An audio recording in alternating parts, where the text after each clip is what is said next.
League breakout stars, 2023-24, look out for Enciso. Before last season, you probably didn't know who Kaoru Mitoma was. You'd maybe heard of Moisés Caicedo.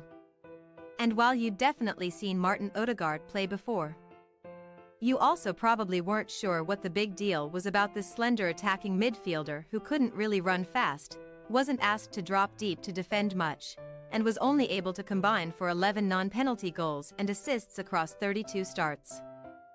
Okay, fine, that extremely specific third example is just me. It's what I thought. Well, before this season, Mitoma is now quite clearly one of the best wingers in the Premier League. Caicedo seems likely to eventually change teams for a transfer fee that continues to inch up near $100 million. And Odegaard is simply one of the best midfielders in the world. All three of them had breakout years in 2022-23, which prompts the question, who might be next? Who are the soon-to-be stars of the 2023-24 Premier League season? So with the campaign kicking off Friday night as Man City visit Burnley, I've identified 5 different kinds of breakouts and selected a potential name or two for each one. The "we know you'll be a superstar one day" breakout. As I've written countless times, minutes played at a young age is just about the best predictor of future success for a professional soccer player. If a manager, the majority of whom are risk-averse, trying not to get fired, thinks you're good enough to warrant top-level minutes as a teenager, then there's likely some set of skills that's going to develop into something that makes you a productive pro. It doesn't really even matter that much how good you are when you're out there. All that matters is that you're out there in the first place. However, if you want to find a star or even a superstar, I think you need that playing time at a young age to be combined with high-level performance at a young age. In the Premier League last season, for teenagers featured in at least 800 minutes of game time. Top of the list, by far, were 19-year-old Romeo Lavia's 2,230 minutes for Southampton, followed by Wilfried Gnonto's 1,348 minutes for Leeds. What do those two guys have in common? Both of their teams were relegated. At 18, Rico Lewis played 903 minutes for Manchester City.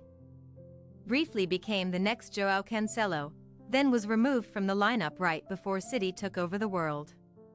They're all great prospects, it's just unclear how much any of them contribute to winning right now. That's not true about our two picks here, though, Brighton's Evan Ferguson and Brighton's Julio Enciso. In his age 17 season, defined by your age on August 1st last year, Ferguson played 950 minutes, while Enciso featured in 806 during his age 18 season. Across those stretches, Ferguson put up 0.76 non-penalty goals plus assists per 90 minutes, while Enciso came in at 0.67, a rate which included the Premier League's goal of the year.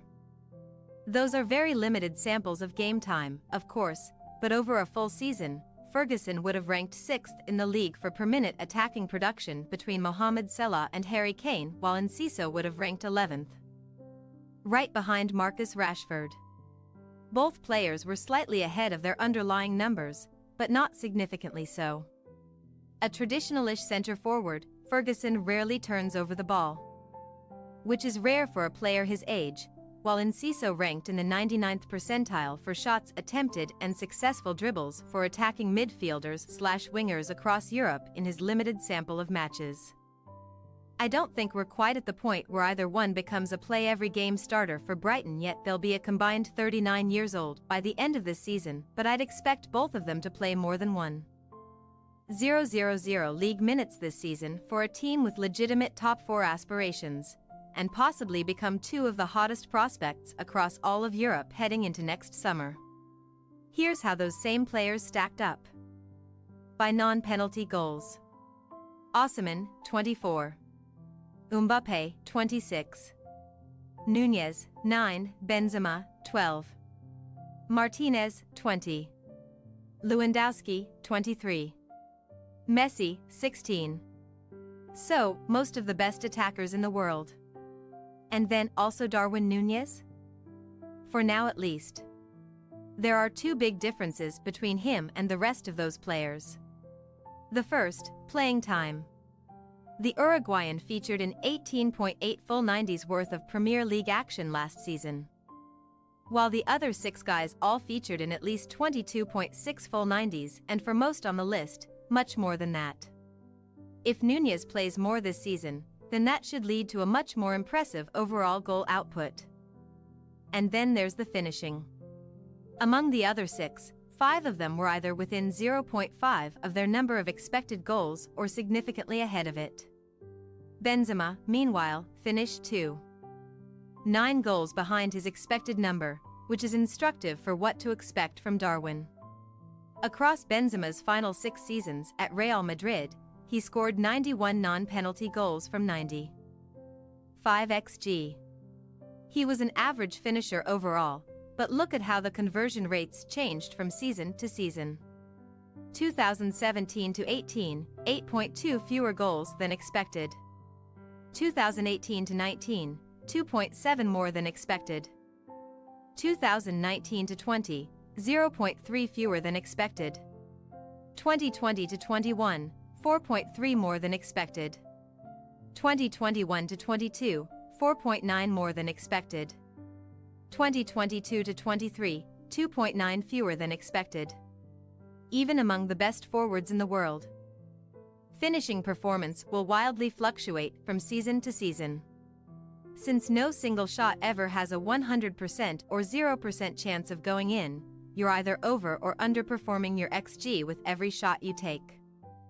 Núñez finished 3.1 goals below expectation this past season, but we shouldn't expect that to keep happening. Unless it keeps happening. If he starts to play more often and starts to see the chances he's involved in converted at just a league average rate, then watch out.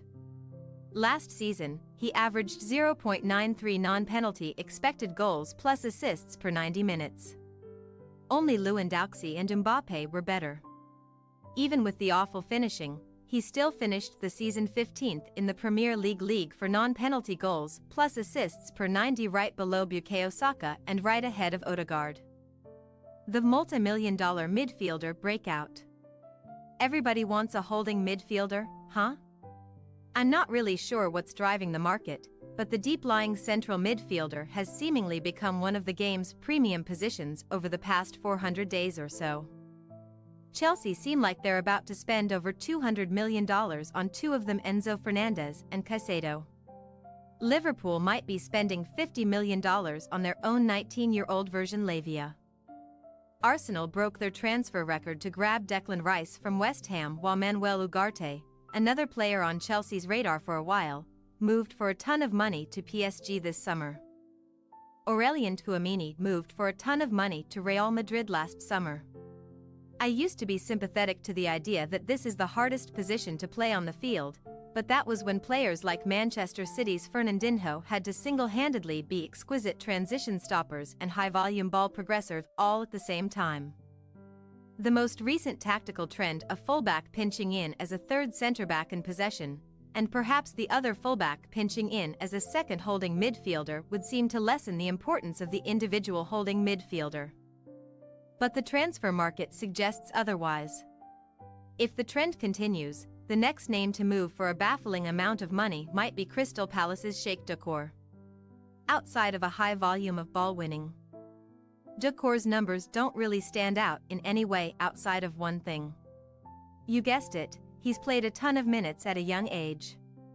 According to research from the consultancy 21st Group, they've found that the someone who goes on to be what they define as a successful player in one of Europe's Big 5 leagues will tend to hit these various benchmarks of senior-level minutes at these ages.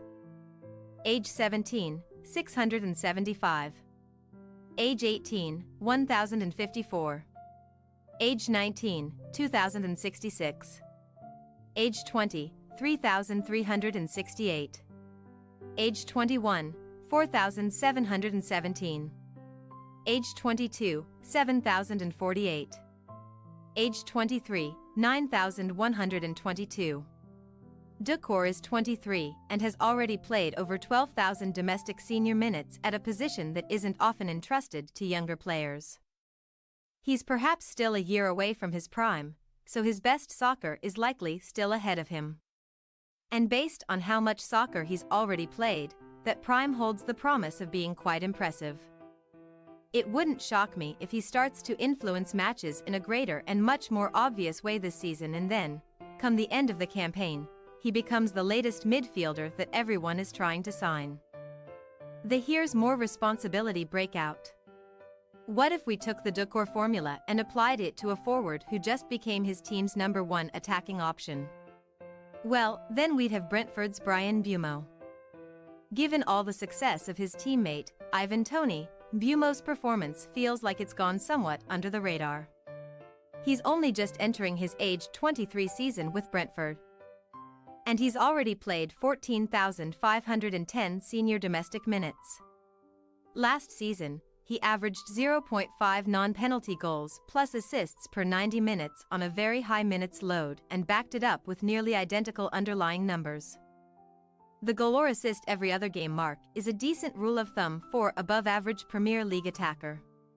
Only 27 players reached it last season, and Mbeumo got there with a year or two still to go before his prime and while playing for a team that had one of the bottom 5 possession rates in the league.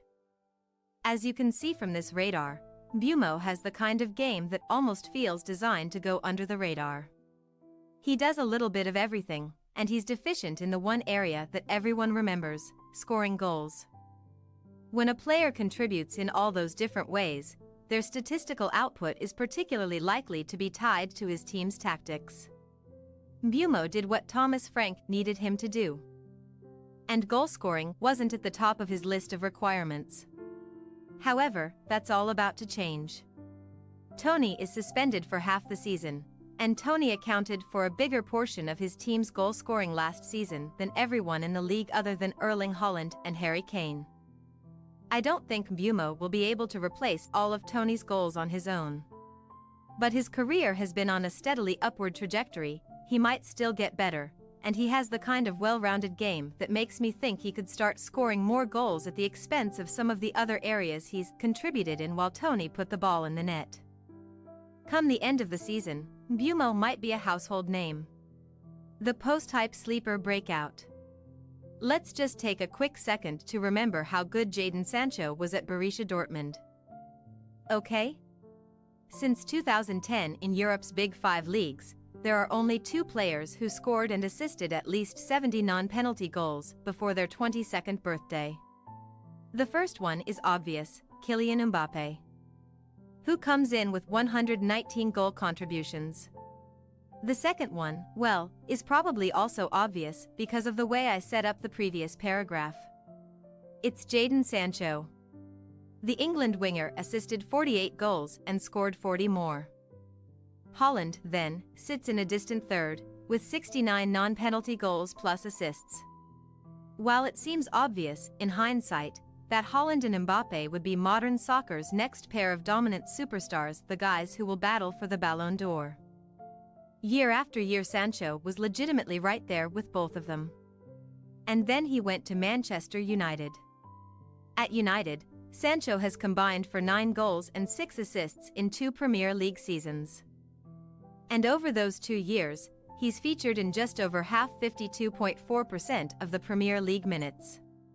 The €85 million United paid for him 2 summers ago seemed quite reasonable at the time, especially given how the likes of Joao Felix, Antoine Griezmann, and Eden Hazard all cost significantly more in the seasons prior, but now it doesn't seem like anyone would come near that number were they trying to acquire him today. It sure seemed like Sancho might be on a path to superstardom, that he was the kind of player who would raise the quality of the team around him, no matter how dysfunctional the squad might be. We'd expect that from Mbappé and Haaland, but we didn't get it from Sancho. Of course, enough stars have failed at United that we can blame the environment rather than the players, more often than not. Plus, Sancho arrived right as Cristiano Ronaldo completely upended United's approach on and off the field. The wheels fell off for Ole Gunnar Solskjaer, and Ralf Rangnick took over for one of the weirdest who cares managerial half-seasons in recent memory. Then, last season, Erik ten Hag took over a badly constructed squad and had to figure out how to make it function on the fly. This wasn't the kind of situation that was going to make it easy for a young player to succeed. And guess what? Sancho is still only 23, and he's still got more than 11,000 senior domestic minutes under his belt. In some American sports, there's the concept of the post-hype sleeper, the uber prospect who doesn't meet his potential, but then gets written off too early, when there's still time for him to capitalize on all of the promise he's already shown. If there's one player across all of Europe who fits that model, it's Sancho. His performances were better last season than the one before. He was a really solid ball progressor and chance creator.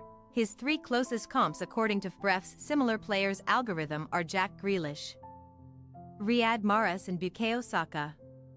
Plus, for the first time in over a decade, Manchester United seem like they have a plan. The players, at the very least, don't seem like they're being left on their own to succeed or fail anymore. Progress is rarely linear for anyone, anywhere. That's true, even when everyone expects you to become one of the best soccer players in the world. Thanks for your watching. Don't forget to click the subscribed button and hit the bell icon for more.